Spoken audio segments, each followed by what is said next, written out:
All right, we're looking at round 3 of Luis Peña and Steven Peterson, and just want to highlight a great combination that Peña hits at the start of the round here. Starts it off with a couple of nice uppercuts, and I'm pretty sure he'd be going for these uppercuts because he sees that Peterson starts to get a little bit desperate, gets to start leading in with his head coming forwards, a bit overcommitted in terms of his strike, trying to put pressure on him and chase him down. He knows that the key for him is to try and stay in Peterson's face, and whenever you're trying to do this, there's a reasonable chance that your head will end up getting too far ahead of your legs and you'll end up opening shots up underneath from here. So Peña starts to see that, and as he's charging in on the first part from here, so I'll go to get Matt in left stance, I'm going to be in a right stance from here, so he's orthodox, I'm southpaw. So Peña from here, first of all, starts off with a rear uppercut from this position. So as he's charging in, bang, cracks him with this rear hand from here, straight and underneath again, because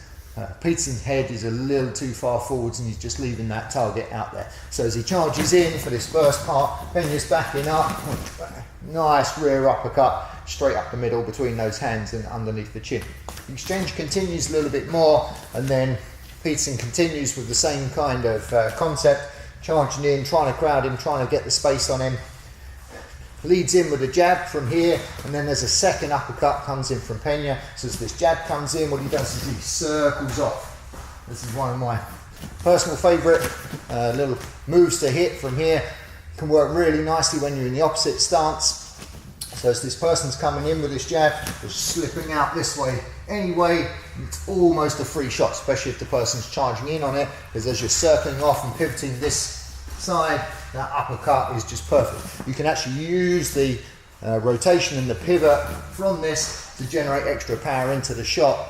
So even though it's coming off that lead hand, it can still be very powerful. So the jab comes in, he pivots off outside of the jab, hits that uppercut underneath that jab from there, but then really on the money, he follows up with a couple of extra bits. So he's on the person's head, just blocking on the head from here, probably seeing if he can just get a few more long range shots in. But as Peterson turns to face him, he ends up slightly changing stance and going straight up for the kick to the head.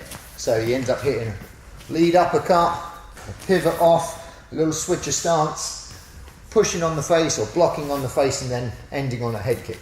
So just back it up again. So we're getting a initial rear uppercut from there, just going off this lead uppercut for a second. Peterson comes in with a jab, bang, uppercut comes in.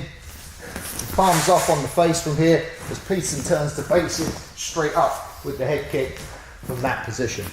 Really nice combination.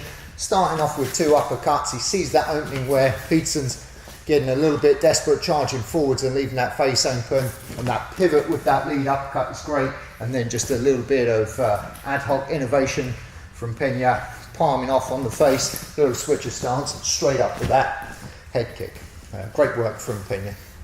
We've done a couple more videos on this fight, some really interesting stuff from this fight, and if you want to check out more, go see UFCsecrets.com.